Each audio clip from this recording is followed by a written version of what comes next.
Hola, mentes inquietas, bienvenidos a este nuevo vídeo sobre pensamiento crítico. Estoy leyendo últimamente varios libros, como de costumbre, e intento combinar libros de... Bueno, yo no intento nada, ¿eh? Es un decir, yo no intento nada.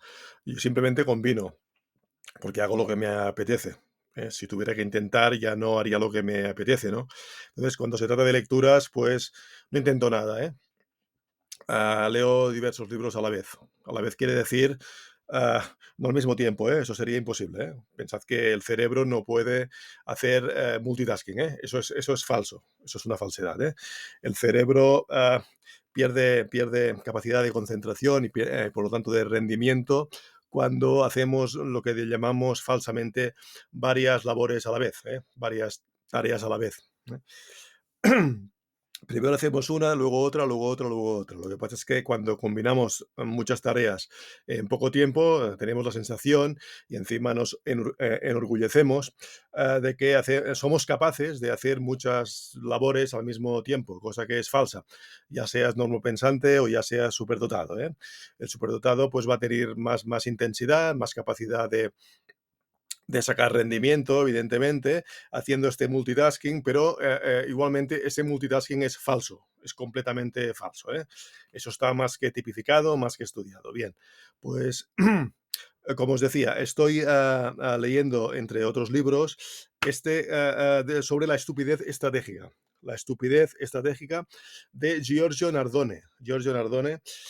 ah, y me está interesando muchísimo, como siempre me interesa todo lo referido a la estupidez, porque la estupidez es lo que domina y lidera el mundo, con diferencia. Y precisamente por eso no se habla de ello, porque es un tema tabú y porque el poder precisamente está muy interesado en hacer creer a las masas que son inteligentes para poderlas manipular.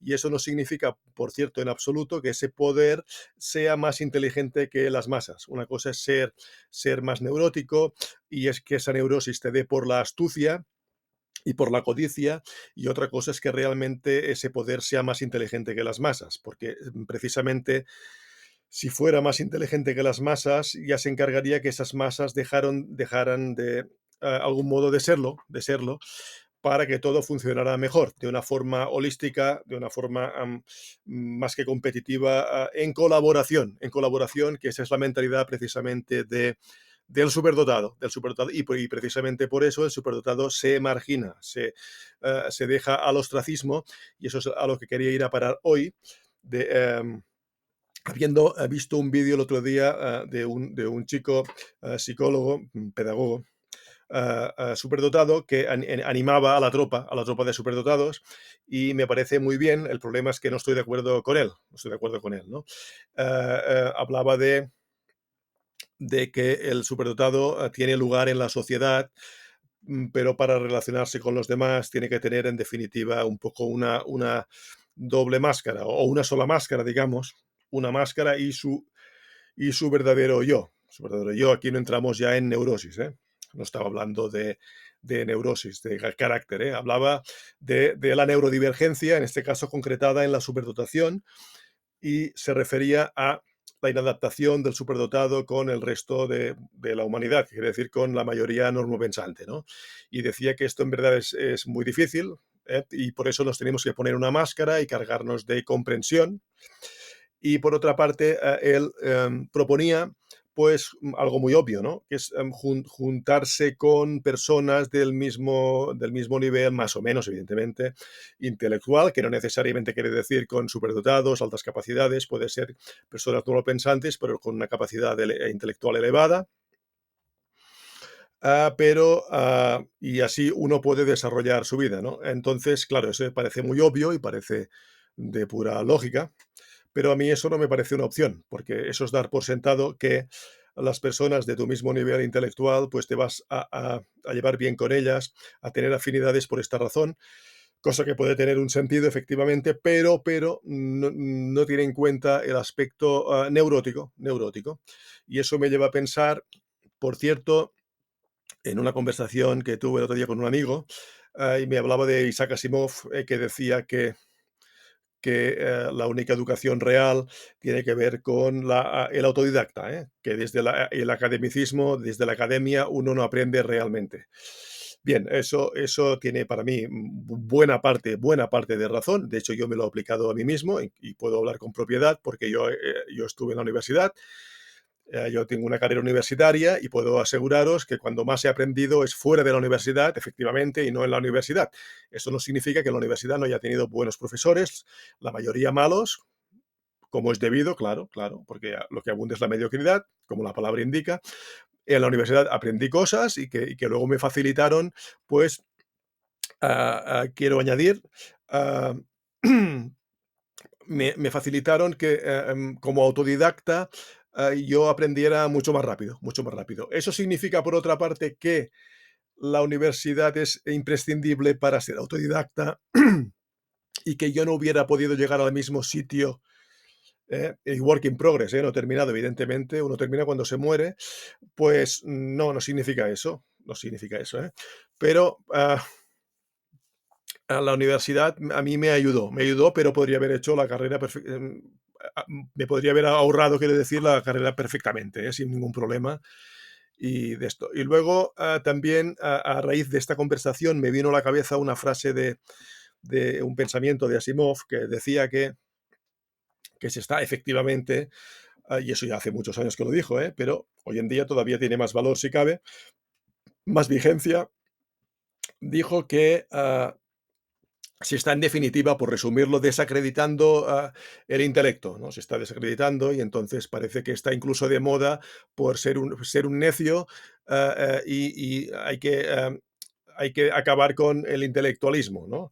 Entonces, claro, eso es una necedad absoluta, pero me gustaría añadir aquí, y a raíz, luego volviendo al tema del libro sobre la estupidez, que por cierto, paréntesis, me doy cuenta de que es curioso que la mayoría de personas, de escritores, de pensadores que tratan sobre la estupidez seriamente son italianos, son italianos.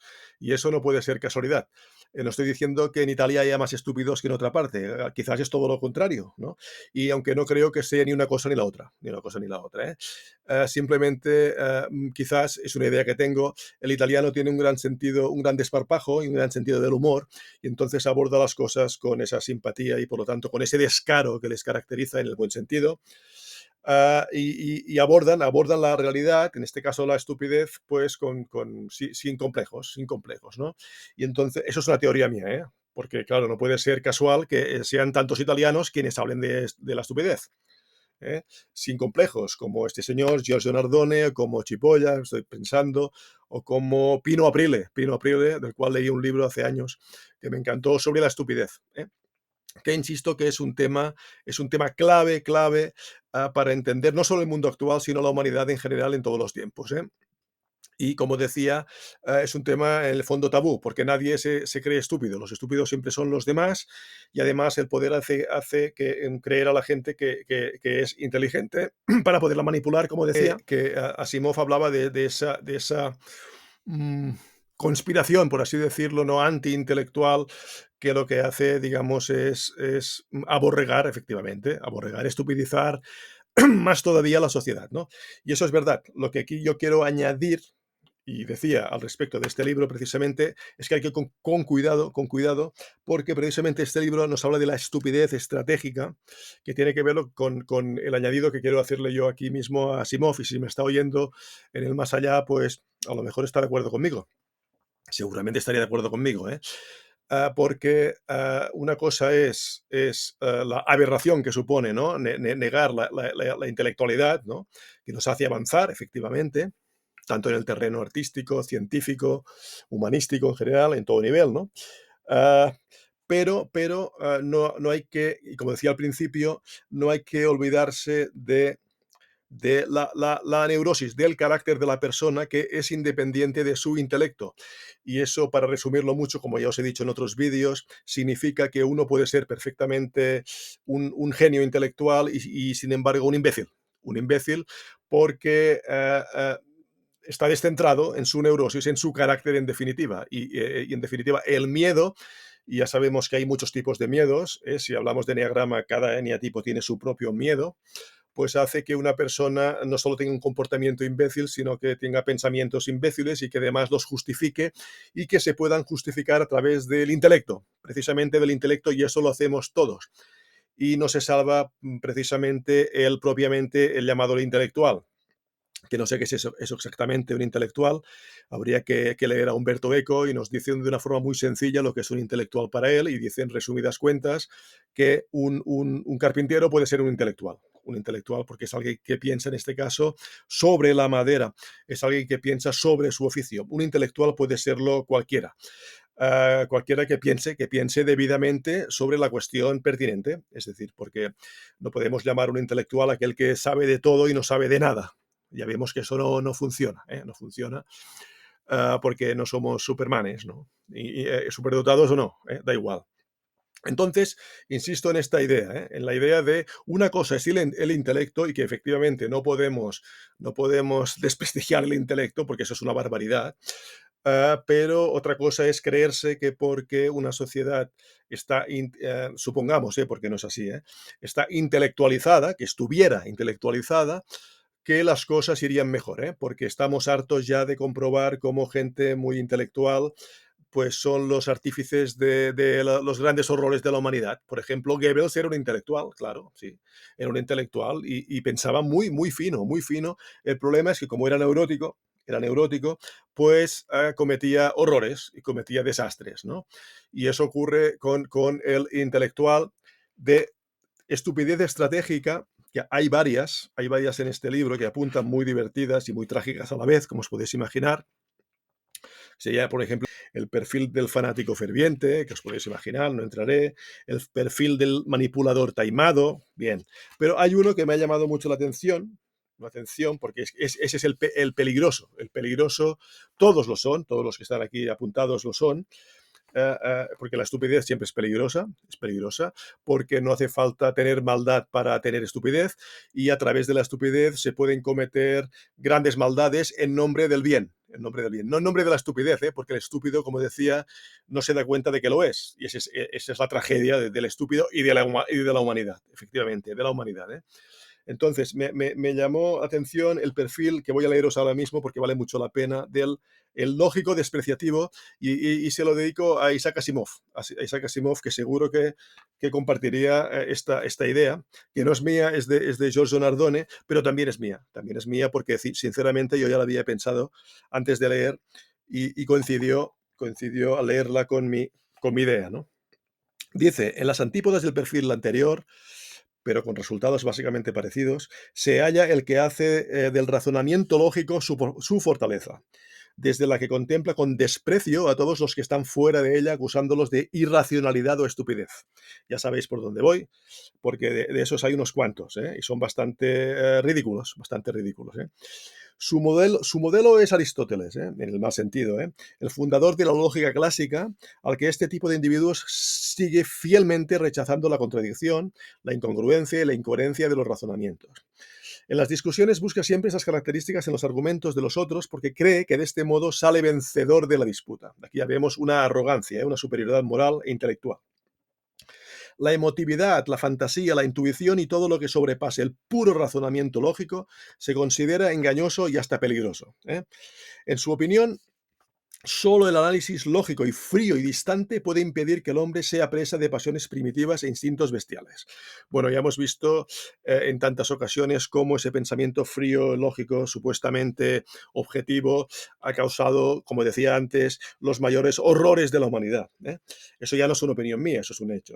Dice, entre los fervientes defensores, ya vamos mal, fervientes, defensores de esta forma de estupidez estratégica, considerada no obstante inteligencia que ilumina las tinieblas de las miserias humanas, se encuentran, obviamente, científicos, matemáticos, filósofos, intelectuales y, obviamente, lógicos de profesión. Bien, todos ellos, y ahí voy, todos ellos se engañan al creer que sus acciones en nombre de criterios indiscutiblemente exactos funcionan, también en este caso como una tranquilizadora certeza existencial, hasta el punto de negar la ineluctabilidad de las continuas contradicciones, incongruencias e incoherencias que nadie puede evitar, dada la natural ambivalencia de la realidad y de las dinámicas interiores de los individuos.